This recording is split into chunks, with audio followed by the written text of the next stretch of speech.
L'émission qui suit a été réalisée par les membres de la communauté avec l'aide de Télé Cogeco.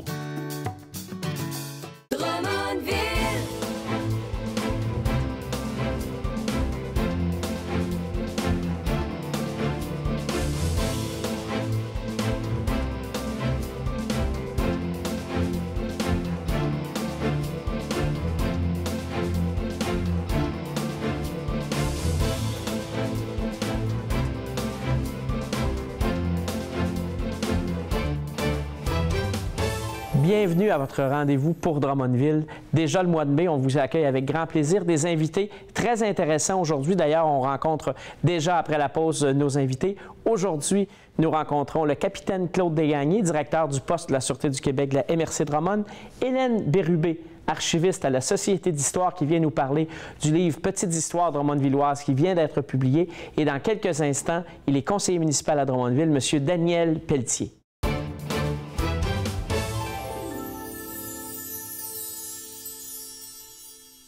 C'est le 3 novembre 2013 qu'il a été élu conseiller municipal à Drummondville dans le district numéro 11. M. Daniel Pelletier. M. Pelletier, bonjour, merci d'être là.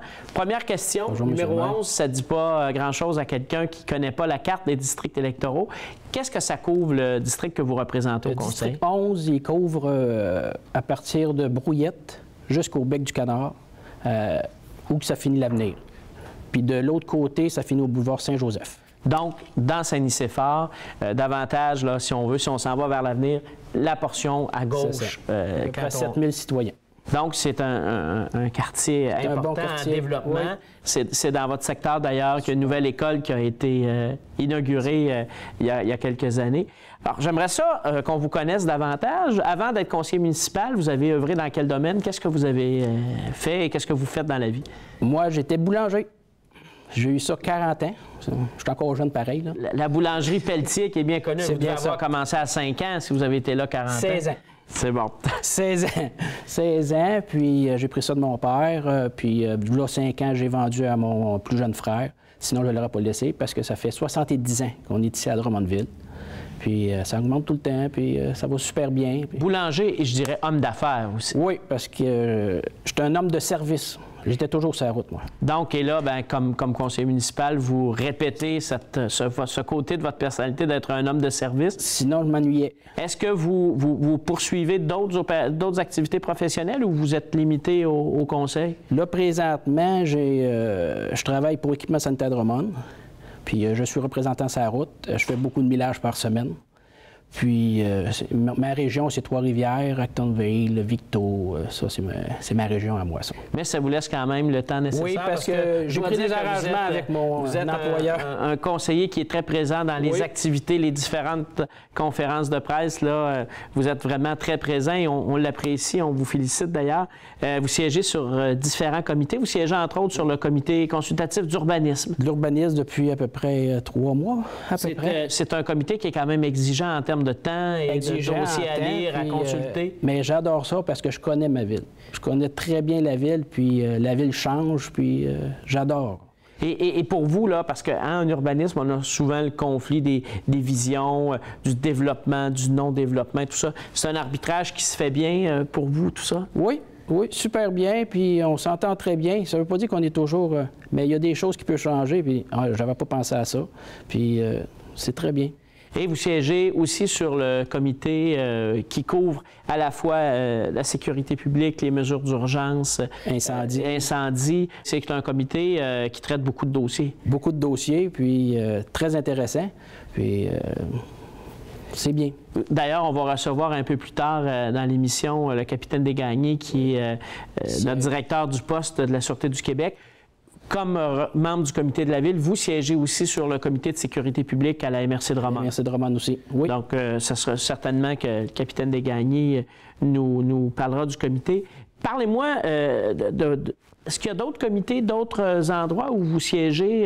Je siège tout récemment le quartier Saint-Joseph, revitalisation pour les 40 ans. Puis... les voltigeurs. C'est ça, vous êtes le représentant des voltigeurs au conseil d'administration des voltigeurs de Drummondville? Je suis Vigilance Waste Management aussi.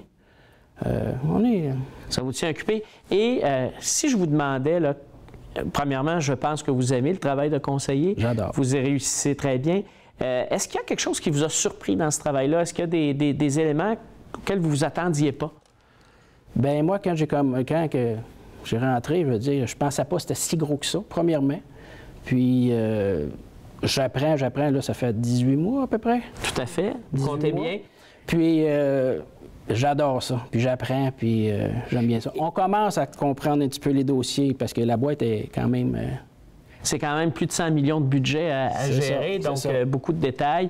Dans votre quartier, j'imagine que vous êtes en contact avec les citoyens. Qu'est-ce que c'est au quotidien le travail d'un conseiller avec les gens autour de lui, dans son quartier, dans les rues, tout ça avec les gens? Les gens m'arrêtent, puis on discute ensemble, puis non, c'est sûr qu'il y a toujours une demande, mais je les écoute. Je dirige aux bonnes places aussi. Des fois, c'est des choses de permis, des petites affaires, puis...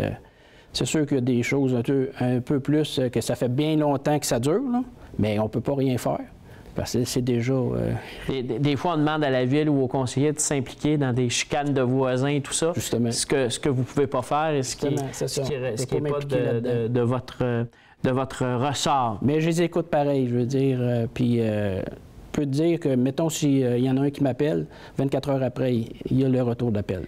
Et un des dossiers que vous avez bien suivi, ça fait 2 printemps qu'on vit ensemble au conseil pour lequel vous avez un intérêt personnel, mais aussi comme conseiller, c'est celui de la rivière Saint-François au moment de la crue des eaux. Ça s'est bien passé cette année. C'est, j'imagine, rassurant pour les riverains quand... Super bien, puis ils sont bien contents, puis sont supportés par la ville, puis très intéressant. Cette année, la grenouille a fait son travail, elle l'a fait au bon moment et puis ça a permis, là, je pense que Dame Nature a été de notre côté aussi. Au moment où la neige a fondu, il n'y a pas eu de pluie, donc ça a été... C'est sûr, c'est toujours la pluie qui change tout le... Et l'année dernière, ça a été plus difficile. Un peu. Vous étiez affecté chez vous, mais vous étiez présent avec nous sur les opérations, dans les différentes opérations. On l'apprécie beaucoup. Oui. Dernière question en terminant. Vous avez des enfants, vous êtes un père de famille aussi. Donc, combien d'enfants vous avez? 3 filles. OK, que des filles. Que des filles. Donc, vous êtes en minorité à la maison. Oui, mais j'ai mes 2 petits-fils. Et une petite fille aussi. C'est bien. Donc, vous prenez du temps avec eux, j'espère?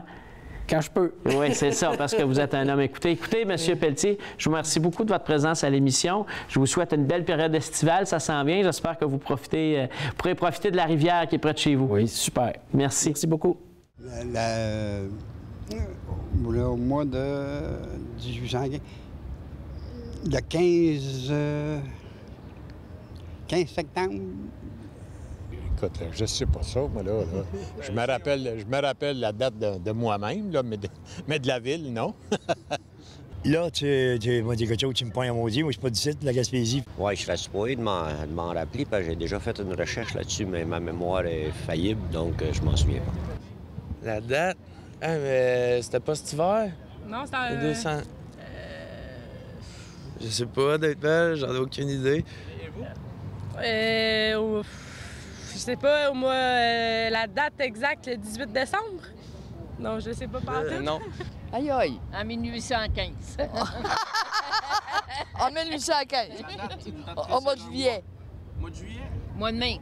Mois de mai? Eh bien, c'est le 29 juin que c'est. Vrai ou faux? Les commerces et les industries peuvent maintenant participer au concours Embellissons Drummondville tous ensemble.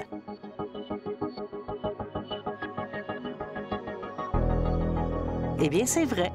La 2e édition est lancée. Amateurs d'horticulture, inscrivez-vous nombreux.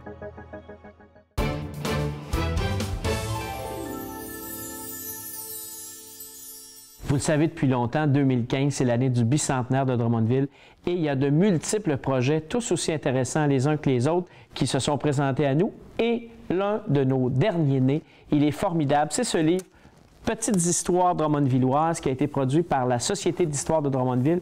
On a le plaisir d'accueillir l'une des grandes partenaires, auteure de ce magnifique volume. Elle est archiviste à la Société d'histoire de Drummondville, Hélène Bérubé. Bonjour, Mme Bérubé. Bonjour, Monsieur le maire. Écoutez, c'est un livre magnifique. Hein? Les gens qui étaient présents à votre lancement à la fin du mois d'avril en ont pris connaissance. On n'en entend que de bons commentaires. Il y a de magnifiques photos, des entrevues très intéressantes. Parlez-moi de ce projet-là. D'abord, ce qu'il est, le produit final, mais ensuite, toutes les étapes qui ont mené à la préparation de ce magnifique livre. D'accord. Je veux d'abord vous remercier de m'accueillir aujourd'hui. Remercier également la Ville qui a été un partenaire très important pour la réalisation de l'ouvrage. Donc, c'est un livre qui a commencé dans la tête à la Société d'histoire dès le début de l'année 2014. On a d'abord fait une sélection de gens parce qu'on voulait que ce soit un livre d'histoire, mais très vivant. Contrairement à ce qu'on avait l'habitude de lire en histoire, on voulait quelque chose de plus humain. C'est pourquoi on a choisi d'y aller en entrevue et de raconter l'histoire des Drummondvillois. Combien d'entrevues? On a fait en tout 37 entrevues.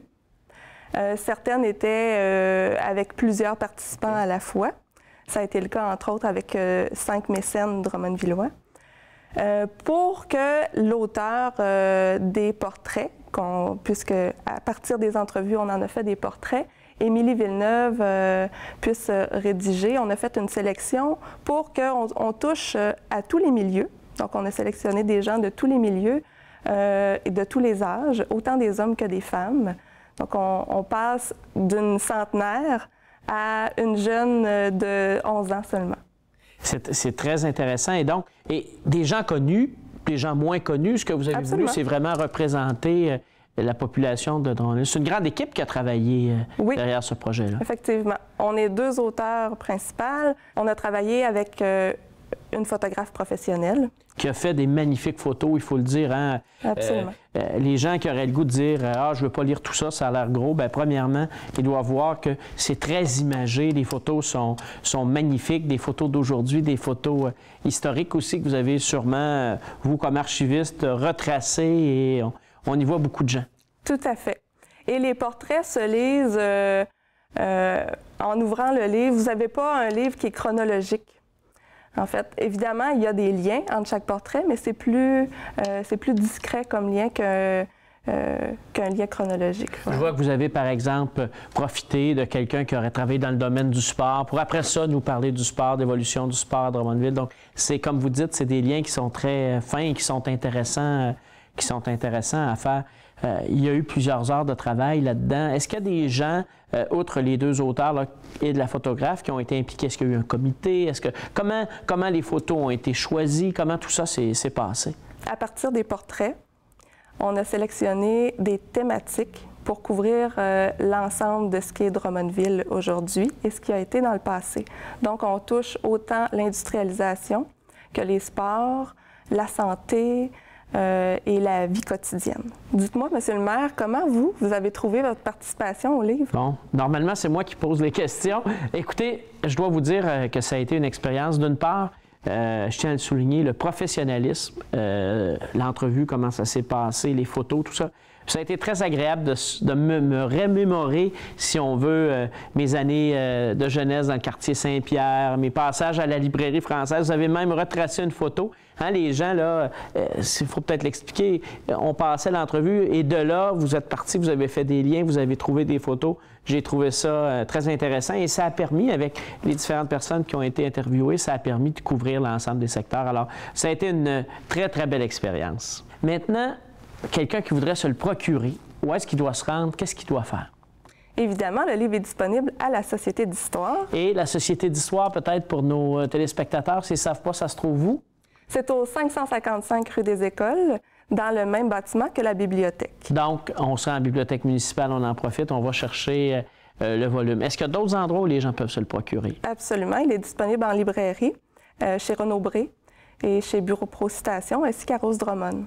Et c'est quand même, il faut le dire, hein, c'est plus de 200 pages, un magnifique papier, des photos couleurs.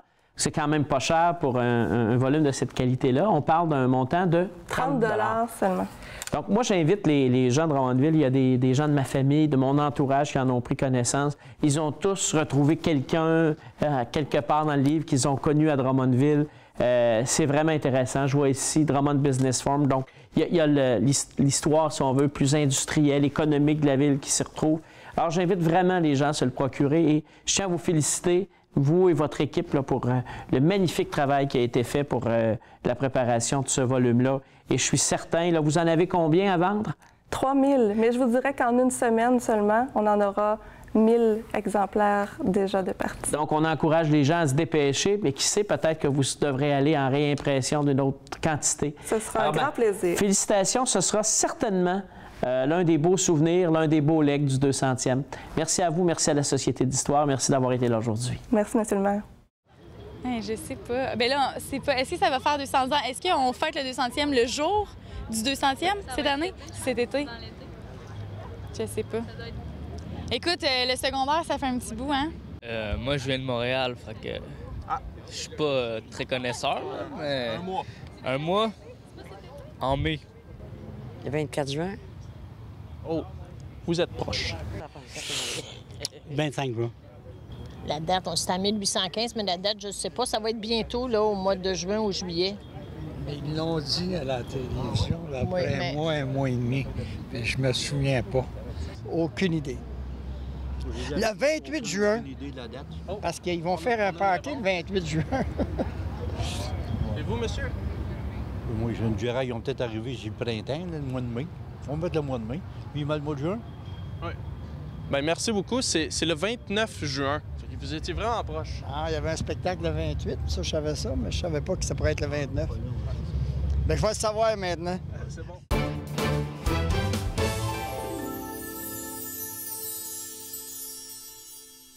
Nous accueillons maintenant le directeur du poste de la Sûreté du Québec, la MRC Drummond. Alors, je ne me suis jamais senti en sécurité comme ça pendant une entrevue. Le capitaine Claude Desgagnés. Bonjour, M. le maire. Merci d'être avec nous aujourd'hui. J'aimerais ça peut-être dans un premier temps que vous nous brossiez le tableau de la Sûreté du Québec à Drummondville. Premièrement, le territoire que vous couvrez, combien d'agents, le personnel, c'est combien. On connaît peu la structure de la SQ à Drummondville. Allez-y. Bien, ça va me faire plaisir de vous donner un petit peu d'informations sur un domaine que les gens connaissent ou entendent parler peu. Alors, le poste de la Sûreté du Québec, la MRC Drummond, couvre l'ensemble de la MRC, c'est-à-dire les 18 municipalités qui forment la MRC. Évidemment, pour couvrir un territoire semblable d'une MRC d'environ 103 000 personnes, on a besoin d'effectifs policiers. Donc, au poste, nous comptons 112 effectifs policiers qui sont secondés par une équipe de 11 employés civils. Est-ce que, parce qu'il y a un poste de police là, près de l'autoroute 20, aussi près du parc des Voltigeurs, est-ce que ça, c'est sous votre juridiction? Non, ce n'est pas sous la juridiction du poste MRC. C'est une entité complètement autonome sur le plan administratif, mais qui comporte une vingtaine de policiers également qui, eux, ont comme mandat la couverture du réseau autoroutier au centre du Québec.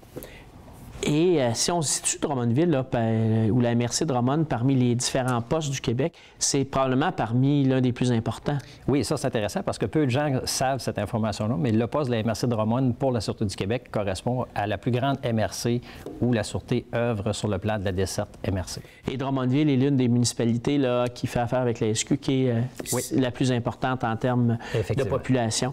Il y a sûrement beaucoup de défis dans votre travail. Quels sont les principaux objectifs là, sur lesquels vous travaillez actuellement? Quelles sont vos priorités d'action dans Drummond au niveau de la SQ? Bien, en fait, il faut comprendre qu'à la Sûreté du Québec, nous avons de grandes orientations provinciales qui découlent aussi sur chaque MRC. À cela vient s'ajouter des priorités qu'on dit locales. Et pour ce faire, nous travaillons en collaboration avec ce qu'on appelle le Comité de sécurité publique, qui est une entité MRC sur laquelle siègent 7 élus, dont 4 conseillers municipaux de la ville de Drummondville, accompagnés de 3 maires ou mairesses du reste de la MRC. À cela vient s'ajouter également la directrice générale de la MRC et 2 représentants de la Sûreté. Le rôle de ce comité-là est de dresser les différentes priorités à chaque année qui vont faire en sorte qu'au niveau de l'unité, nous allons dresser un plan d'action pour être capable de travailler les problématiques qui sont le plus souvent rapportées à notre service. Donc, bon an, mal an, on a beaucoup d'événements qui traitent de la criminalité, mais aussi de ce qu'on appelle la sécurité routière. Donc, pour nous, les enjeux, je vous dirais, cette année et aussi des prochaines années, c'est de continuer à améliorer le bilan routier. Parce qu'on entendait récemment là, des statistiques très encourageantes au Québec sur l'amélioration du bilan. Est-ce que c'est la même chose dans notre MRC? Est-ce qu'on s'améliore aussi? Oui, la tendance que nous observons sur le plan régional ici à la MRC Drummond correspond à ce qu'on a aussi provincialement, c'est-à-dire ici, en 2014, on a observé une diminution de 2 % du nombre de collisions, comparativement à la moyenne des 3 années antérieures, ce qui est très positif. Sur le plan de criminalité, c'est davantage. On a 15 % de diminution de notre criminalité. Donc, pour nous, c'est fort encourageant. Donc, et quand vous parlez de criminalité, là, vous parlez de l'ensemble de la criminalité. Oui, l'ensemble de la criminalité, donc la criminalité, ce qui touche les crimes contre la propriété, également les crimes contre la personne. Évidemment, quand on décortique un petit peu plus, quand on fort davantage, on a des diminutions qui sont plus importantes, dépendamment des secteurs, entre autres les crimes contre la propriété qui, eux, observent une grande diminution. Et quels sont les points là, sur lesquels vous pensez qu'on devrait, comme population, être plus vigilant, faire plus attention? Les priorités des prochaines années, ça serait à quel niveau? En fait, les grands enjeux pour nous, ça sera sûrement ce qui se passe au niveau informatique. Donc, toute la cybercriminalité représente pour nous un enjeu majeur parce qu'il y a une facilité pour le citoyen de commettre un crime lorsqu'il est derrière un clavier, ce qu'on n'a pas nécessairement comme tempérament lorsqu'on est face à quelqu'un. Alors, pour nous, c'est un enjeu important. Également, toute la lutte contre la dépendance aux différentes drogues toxiques. Et vous parlez de cybercriminalité, je voudrais revenir là-dessus un petit peu. Je pense qu'il y a des gens qui s'imaginent pas, qui commettent des actes criminels lorsqu'ils vont écrire un peu n'importe quoi sur les réseaux sociaux, sur les sites de commentaires et tout ça. Donc, à quoi on doit particulièrement faire attention? Qu'est-ce qu'on observe là? Et vous croyez peut-être que les gens pensent que c'est pas criminel, mais qu'il faut qu'ils soient très prudents là-dessus. Auriez-vous des conseils à nous donner? Bien, le conseil, je pense, qui parle le plus, c'est lorsqu'on écrit quelque chose, on doit d'abord se poser la question, si j'avais à le dire en personne, face à cette personne-là, est-ce que j'aurais la même aisance? Si on se pose cette question-là puis qu'on a une réticence, il faut déjà avoir une lumière qui allume et de se dire, je suis peut-être déjà dans l'illégalité lorsque je fais ça. Il faut comprendre que la cybercriminalité, c'est un dossier qui est relativement facile à enquêter parce qu'on a toujours une trace à remonter pour arriver justement à l'auteur. Donc, de plus en plus, on a des accusations et des condamnations qui sont portées devant les tribunaux pour des gestes semblables. Est-ce que c'est particulièrement présent aussi chez les jeunes, chez les ados, dans nos écoles, le problème de la cybercriminalité? On a vu ce phénomène-là se développer davantage dans les dernières années. Présentement, on assiste à un genre de, je dirais, de plateau où les gens commencent à se rendre compte des impacts et des répercussions et des conséquences légales. On fait parallèlement à ça beaucoup de prévention dans le milieu scolaire pour expliquer aux jeunes les conséquences légales de tout ça. Et il y a vraiment, je dirais, une culture qui s'installe et les gens sont de plus en plus conscients de ce que ça peut amener comme problématique. Donc, on voit la lumière au bout du tunnel. La présence de la Sûreté du Québec, vous parlez du milieu scolaire, est aussi grande au niveau du milieu scolaire. Il y a des programmes d'intervention. Comment vous agissez dans nos écoles? Bien, en fait, on a une offre de service qu'on présente à la commission scolaire également aux établissements privés, dans lesquels on traite plusieurs sujets de prévention. Et ce qu'on leur offre, en fait, c'est de nous donner leurs besoins. En début d'année, il y a une vaste consultation qui est faite auprès de tous les établissements. Et en fonction des problématiques particulières qui sont vécues dans les différents réseaux, bien, on nous fait des demandes et ensuite, nous, on produit des conférences, plusieurs centaines par année d'ailleurs dans le milieu scolaire. On est presque à la mi-mai. Dernière question que j'aurais envie de vous poser. À quoi on doit faire particulièrement attention l'été? Comment votre travail change pendant l'été? Et où est-ce que les citoyens sont portés peut-être à aller du mauvais côté de la clôture plutôt que du bon côté au cours de l'été? Bien, généralement, quand l'été arrive, on a une recrudescence de tout ce qui s'appelle la petite criminalité, les incivilités. Alors, le beau temps aidant, la chaleur aidant, souvent, on va faire différentes fêtes dans des endroits publics. Et là, on va assister à du dérangement de la part des voisins ou des autres citoyens. Alors, ce qui est important, c'est de toujours avoir une notion de bonne collaboration et de bon voisinage et de s'assurer que les citoyens prennent leurs responsabilités. Donc, il faut que le citoyen participe et prenne ses responsabilités lorsqu'il constate des infractions. Ce qu'on lui demande, c'est de nous téléphoner pour dénoncer. Et la plupart du temps, ça peut se faire de façon anonyme pour nous permettre d'avoir un levier pour intervenir auprès des gens qui sont récalcitrants ou qui sont en infraction. Bien, écoutez, c'est déjà tout. Je vous remercie beaucoup. Et bien, merci aussi de nous protéger et d'assurer la sécurité de nos citoyens et de nos citoyennes. Le plaisir est pour moi. Merci, capitaine Desgagnés. Merci.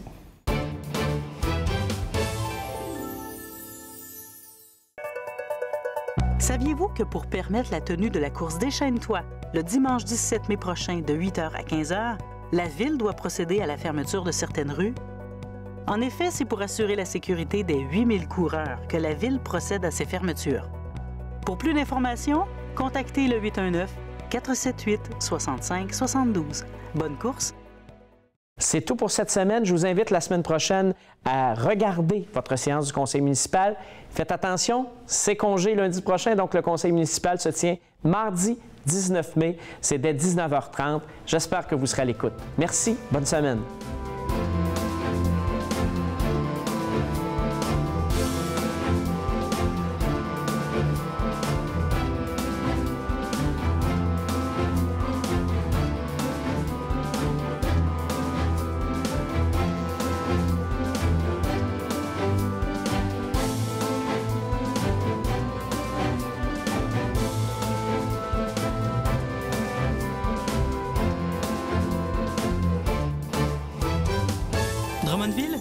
capitale du développement. Télé Cogeco, un service exclusif aux clients de Cogeco.